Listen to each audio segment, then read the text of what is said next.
Welcome. These will be my thoughts on Arrow Season 3, Episode 2, Sara. The episode is rated TV-14, so this is rated B. There will be spoilers for the Arrowverse leading up to and including this episode, but not for anything Arrowverse, or anything else for that matter, that came out after it. And yeah, yet another episode that I absolutely loved. So, I have to admit, for some of this, I was thinking, could the arrows have been fired by Thea on the order of, you know, um, Malcolm? But she seems to have been training for a while in Corto Maltese, so maybe not. Could it have been him? Because he was maybe getting back from... I don't know. I can't help but wonder, because they do point out in this episode there are not that many archers, and yeah, I think that oh, right. Starting with a couple of deleted scenes. So there's one of Laurel at an AA meeting where she looks at this young woman and then suddenly sees her as Sara and has to excuse herself and leave, which, yeah, is, that's how much it's, she can't stop thinking about Sara. And then there is one that is a flashback, which ultimately, I think both of these were just cut for time. They kind of, it's stuff that we could deduce ourselves essentially. But yeah, the flashback one has, he talked to Waller for after Oliver refused. I promise I will try to learn everybody's names, but yeah, the guy whose family is being threatened by Waller if Waller does not comply, if he is not ready to comply. And yeah, he says, well, Waller isn't happy, but she agreed that as long as Tommy never returns, and that's, yeah, we could piece together that Waller ended up accepting that Tommy just will not return without this scene. I think that, yeah, those are the only deleted scenes. So yeah, the yeah, let's see, what was the very first thing? I guess it's the when they get to Verdant and they see, Sara there on the table.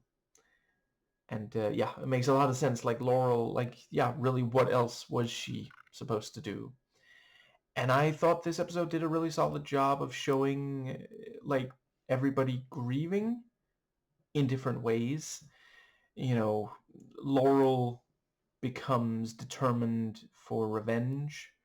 Oliver buries himself in the task of figuring out who it is. Felicity is distraught, cannot bring her A game, and ends up, resigning, leaving Team Arrow to go work for Ray instead of working with Roy. So, it's just one letter off, really. And yeah, Dig, is the one who is taking it the best. I guess that more or less covers that scene. I do really appreciate how it continues to be very much the case that, yeah, Felicity, situations like this, she really struggles. It really, really gets to her. Right, and Roy, becomes all the more determined to find Thea as part of grieving, and ends up telling the others about the goodbye note that she left. And I think that, yeah, what was the next scene? I think that might actually bring us to the first flashback. So yeah, Oliver being made to take the shot, and I guess it's good that he was uncomfortable shooting the target in the back of the head, or that would have made for a very different first season if he had taken out Tommy. But yeah, the yeah, of course he can't. And once again, yeah, that's I swear, they took Amanda Waller right off the page and put her in the show. That is exactly the kind of thing, just, yeah, because that's a loyalty test. She wants to see how far he's willing to go. And she is in part punishing him for the escape attempt. If he hadn't sent the email, which is also very clever because, like, yeah, we weren't sure if it was sent just in time because, like, as best I could tell, it was the monitor that was shot. That's not going to interfere. Like, if he already clicked send, that's going to... Oh, wait. It was because it was logged in. It didn't actually send, now that I think about it. Yeah. Anyway, I think... Does that pretty much bring us to the...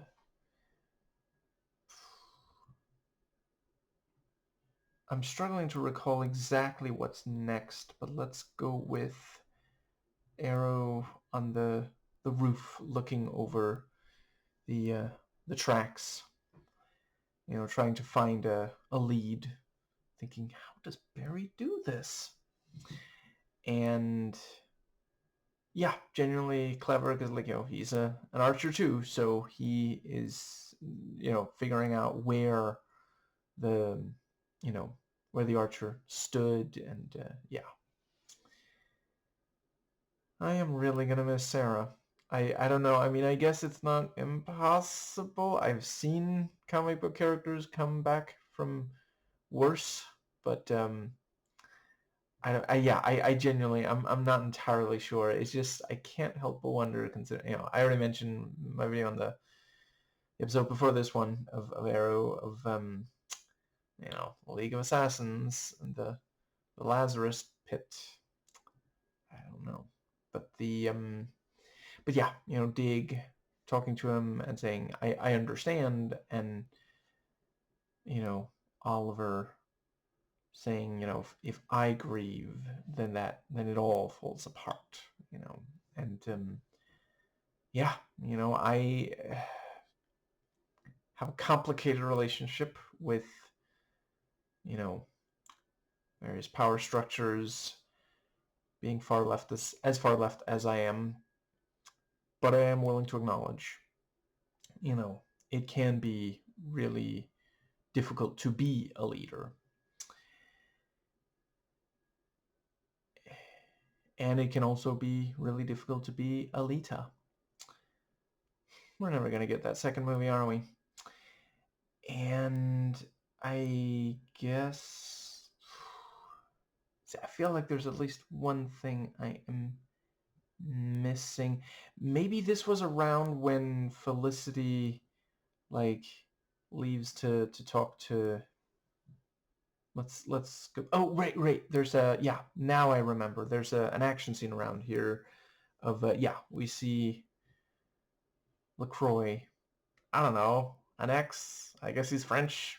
Why are you asking me? Is, he shoots someone. He scores someone for Amertech. And the, there's the conversation about, well, there at most there might be witnesses, but, the cameras are no help.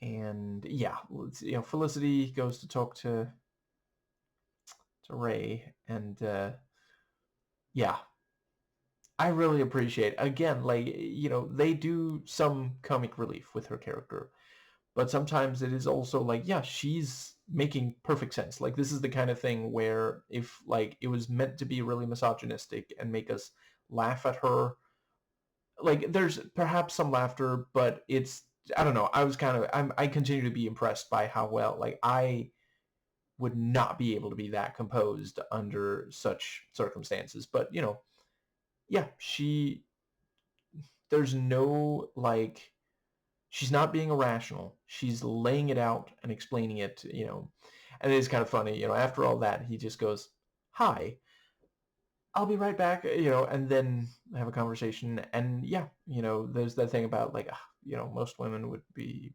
really flattered.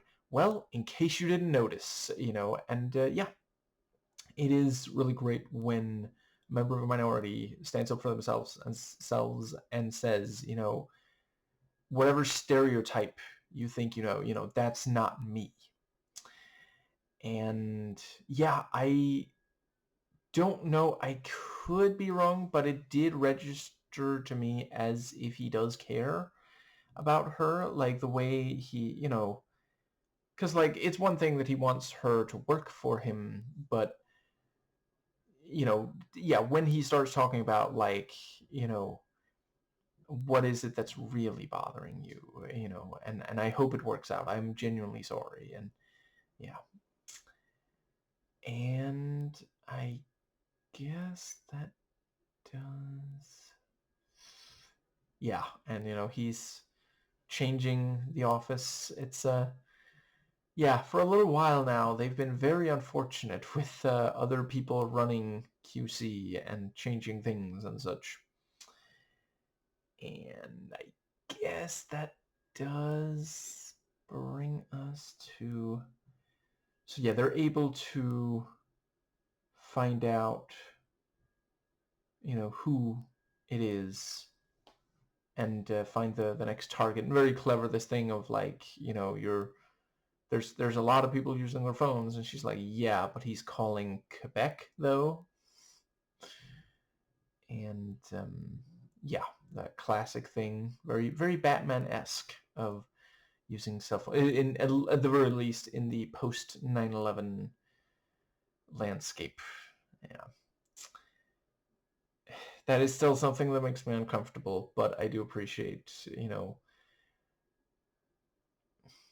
I think I'm just gonna move on. Anyway, the yes, so they that was a really really cool, the whole thing with the I guess it's a sort of jousting match between archers, like driving motorcycles towards each other and firing arrows. Yeah, that was really really cool. And yeah, ultimately he does manage to get one over on Oliver, which I feel like also suggests that Oliver is struggling to, you know, on account of Sarah. Yeah. And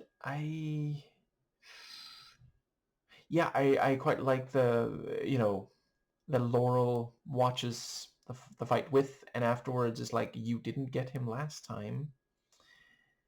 And yeah, Laurel goes to the hospital to talk to the boy who lived.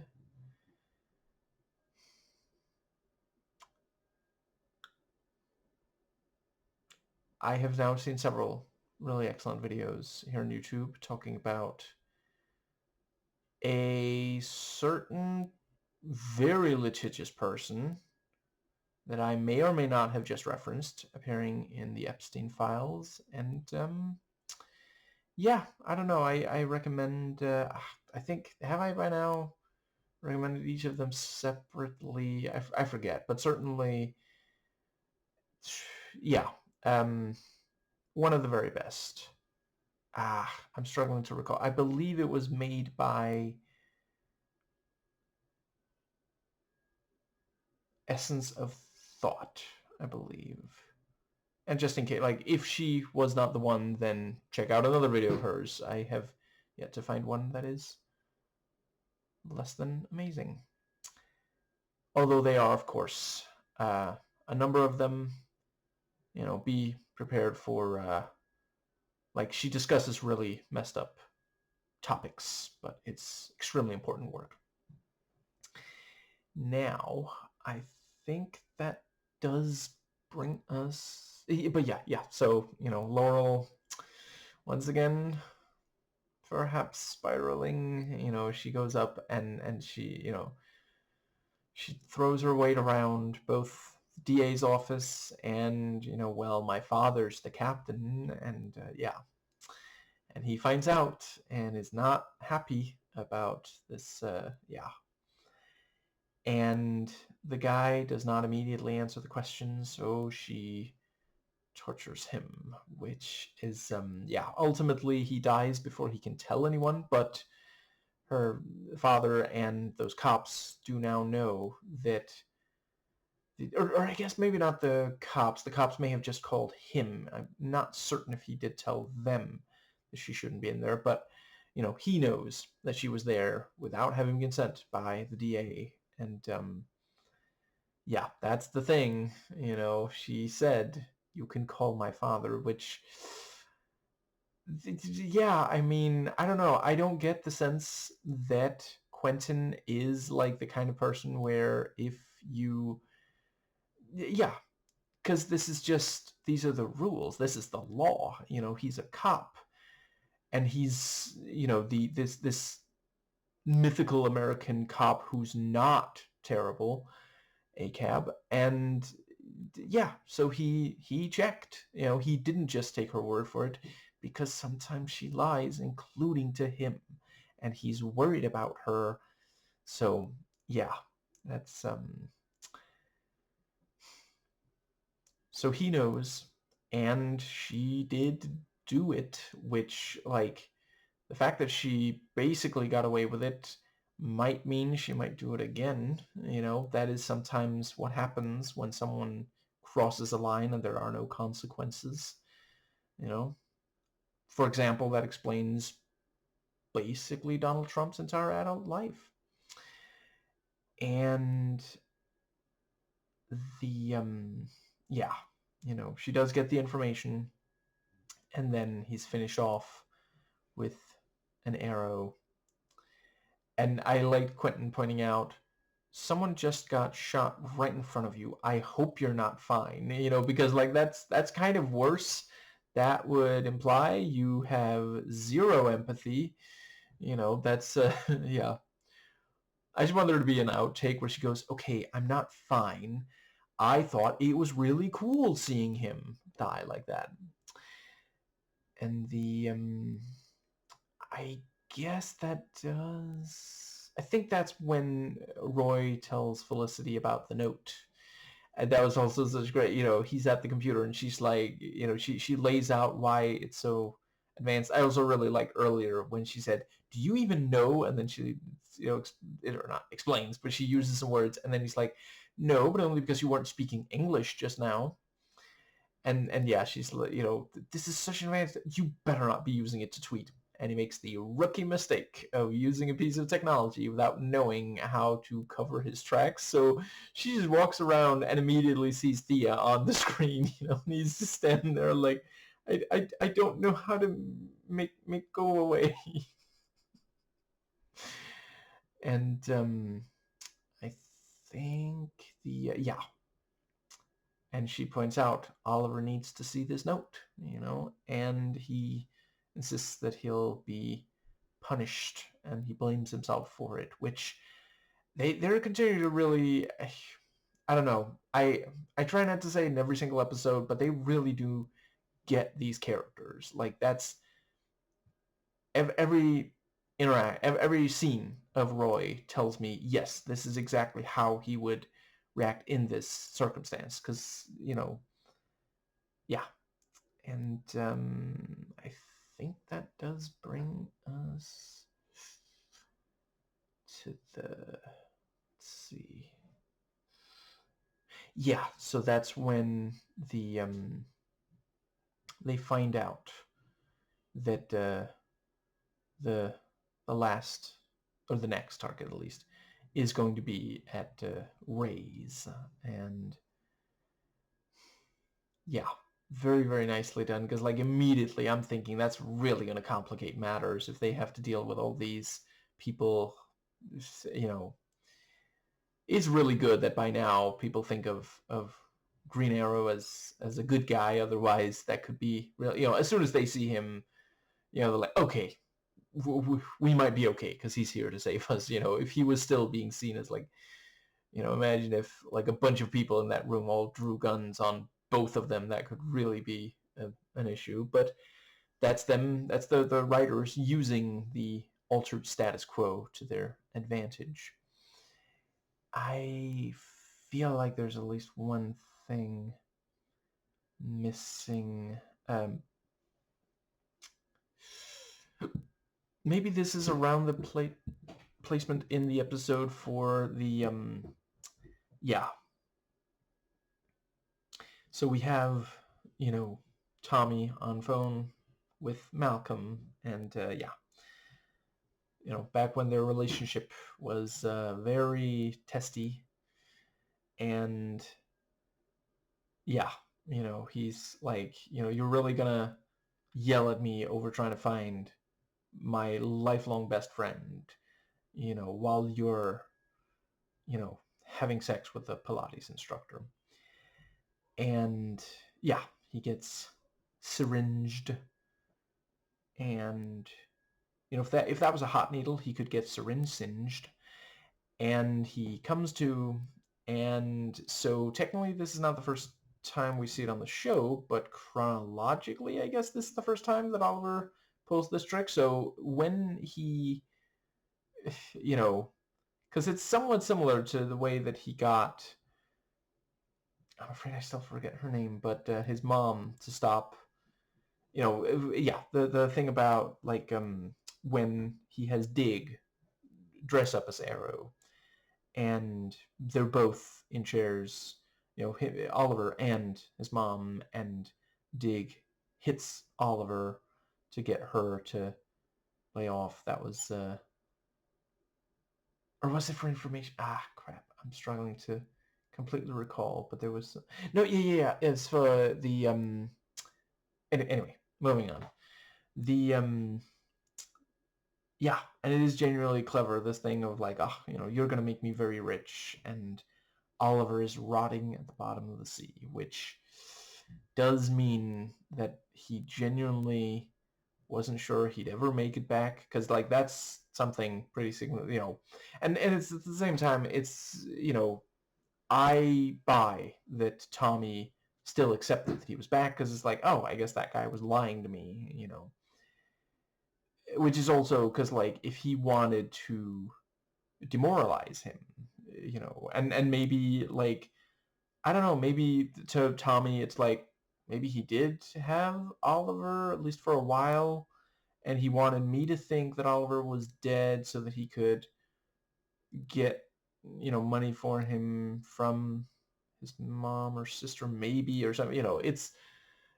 It works. Like it would be like if he had seen Oliver's seemingly dead body like that. I did wonder if the syringe, before I saw him wake up, I thought it might be that thing that I have encountered in media. I forget if it's actually a real thing, but the thing about how it like lowers your heart rate to such a degree that you appear dead, but you can be revived within a certain time frame, something like that, but that is very, very clever. And then, Hong Kong police, and in he runs.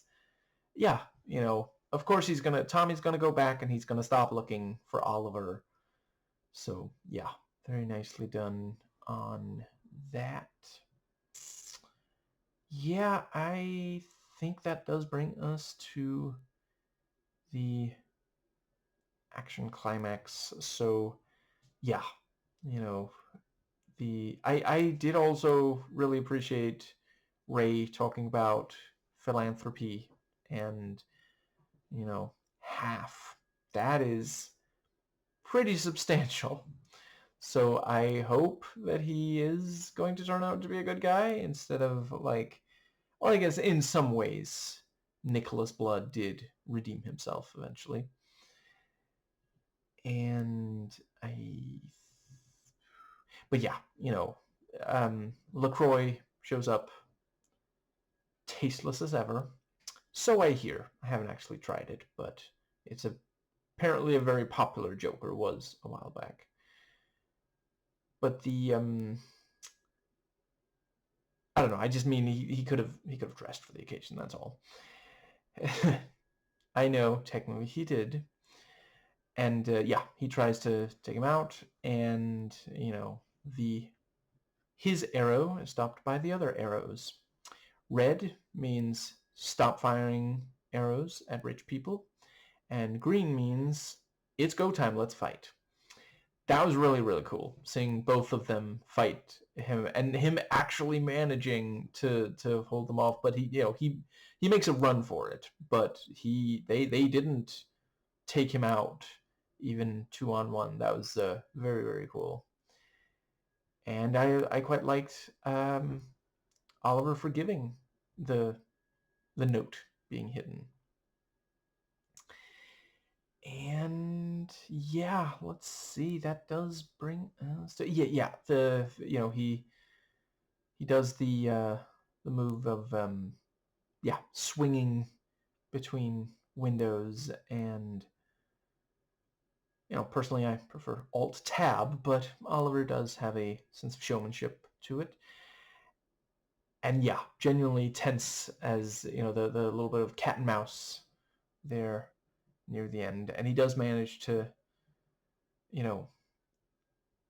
yeah, there's some more fighting, and he manages to pin him with the arrow. And then Laurel shows up, and that was also her pointing out, you cannot expect me to just stay behind. And thank goodness Oliver removed the bullets. And I did appreciate, the way they filmed it. I was thinking there's definitely something that, and Laurel doesn't use a gun constantly. Like, she has sometimes used guns, but she would not be able to tell, and also in her heightened emotional state, would not be able to tell the difference in the weight between one that still has bullets in it and one that does not. And the way the camera showed the gun, and we're thinking she's probably going to pick up that gun, isn't she? Also really like the bit where she talks about the shark, and it is true. Like, sometimes when someone close to you dies, especially so abruptly and way too early, your mind goes to weird places. That is just, that doesn't mean there's anything wrong with you. And so, she explains to Oliver this whole thing of, now all I can think about is that stuffed animal, I'm sorry. And he's like, I'm sorry you told me to. And she would have killed him. And then they realized that it wasn't even him, and I do really, really appreciate these pieces of media that have at least some positive depictions of vigilantism, to also acknowledge the problems of it, because, like, so many innocent people have died because someone took the law into their own hands. And again, I think I've made it clear. I'm not saying that the cops are, the cops make a lot of mistakes as well. We need major overhaul of that entire system. But it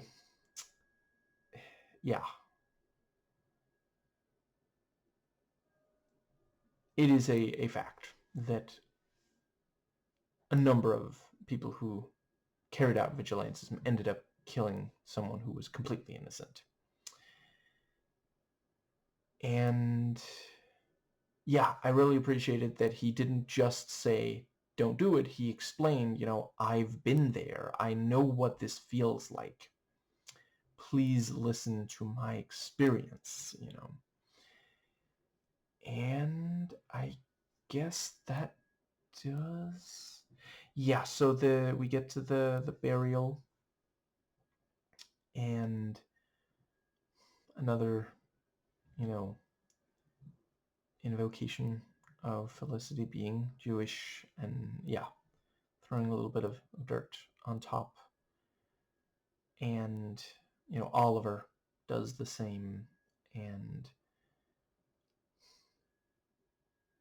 I just realized I completely forgot to mention there's, of course, also the bit earlier where she says, oh, I never realized her hands were so tiny. I always thought of her as like this Amazonian, like a woman who makes you wonder or something. And yeah, Laurel pointing out she doesn't even get a fresh grave. We're just going to put her where that was the grave from before when they thought she had died, back in 2007. And yeah.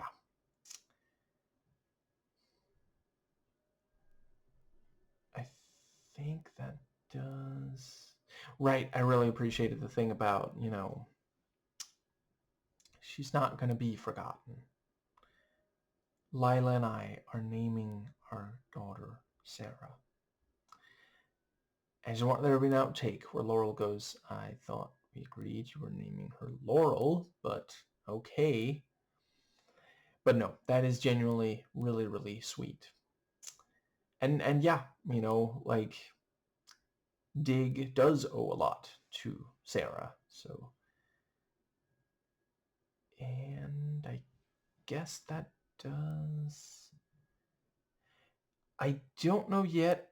I mean, it seems like they might make it one of the conflicts of the season, along with, I don't know how long they're gonna wait to reveal. But so far, we do not know who shot Sara. I do agree that I don't think it was someone who was currently League of Assassins. I mean, I've already mentioned that I wouldn't rule out Malcolm, who used to be League, but definitely wasn't LaCroix. And I do really appreciate that. I think these stories where someone almost kills the person who didn't even do it are more compelling. Though I do also appreciate the ones where they do come face to face with a real killer and end up not killing them. Yeah, I think that does bring us to the, let's see. I think... What's the other thing? There's definitely something more I wanted to say there. Let's see. It's right on the tip of my tongue. I think that does cover the entire burial. But yeah, then, yeah, it's pointed out to Laurel that Quentin deserves to know that Sara is gone. And Laurel does almost tell him. And I also really like that he immediately hangs up.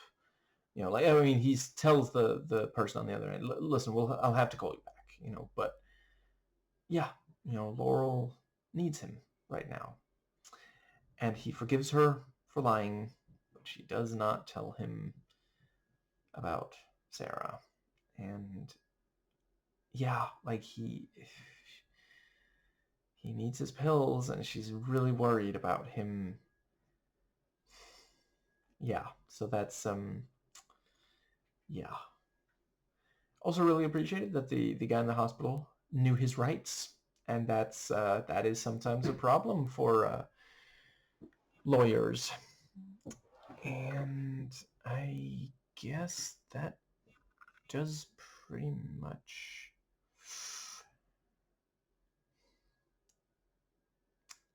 Yeah, I'm really, really excited to see the yeah,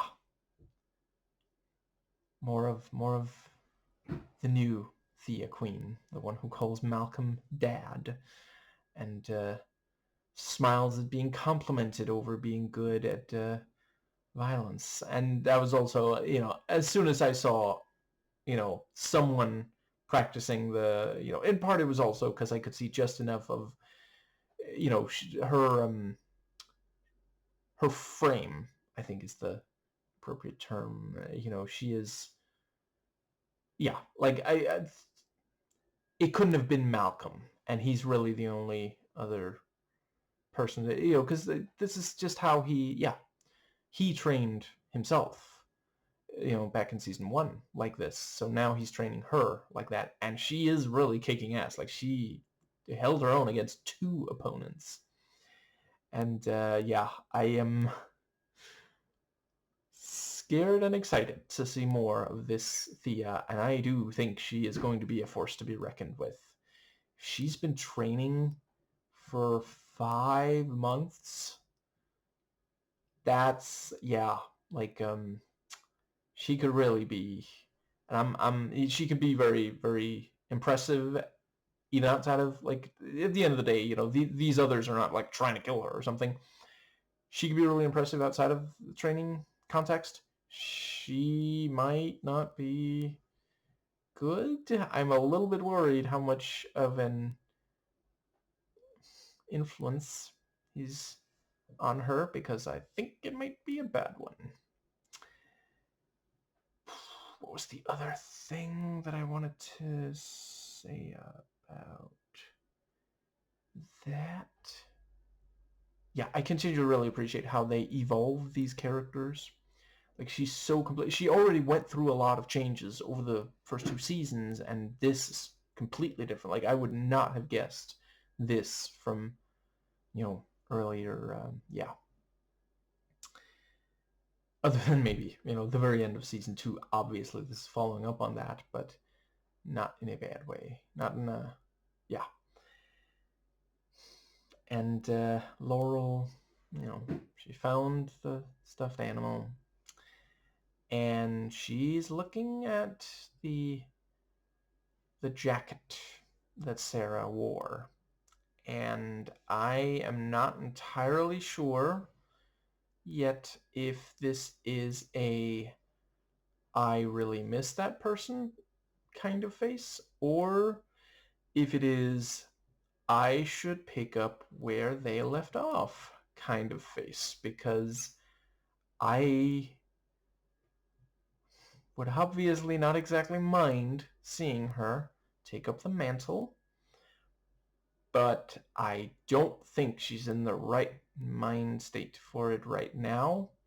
And that does also fit, like, if she does become, even for a short time, the Black Canary, there are some stories where she is not completely, yeah. So I can definitely imagine them doing something with that.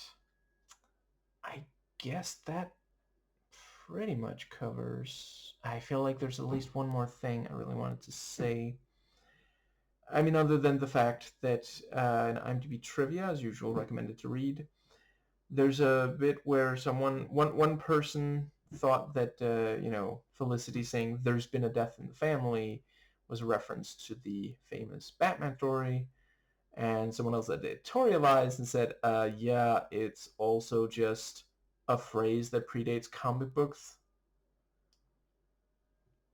I'm developing a bit of a taste for these editorializing IMDb trivia and such. It's like, I don't know. I just feel like there are other things they could have had her say. I think it is meant as a reference. Like, the show, so far the Arrowverse is full of references.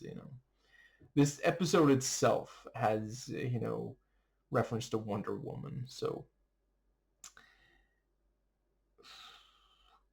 yeah, I'm really looking forward to seeing, Felicity working for Ray. And yeah, sometimes people will make a decision like that, change their life in a significant way in response to the death of a loved one. And I think that does... Right, I like how she says, she's had other stalkers that were really, yeah. And I think that does cover,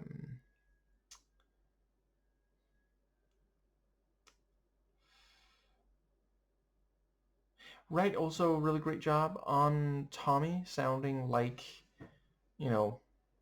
way back then. Like, this does not really resemble the Tommy that we saw shortly before he died at the end of season 1. You know, this was back when he had a lot of growing up to do. Like, obviously it is, like, it is good to try to help find someone you care about, but he's also not being super smart about it. Like, maybe take someone else with, you know, and yeah. I think that does cover... I don't know, I feel like recommending a YouTube video that's at least a little bit more recent than the one I have mentioned. Personally, I really appreciate it.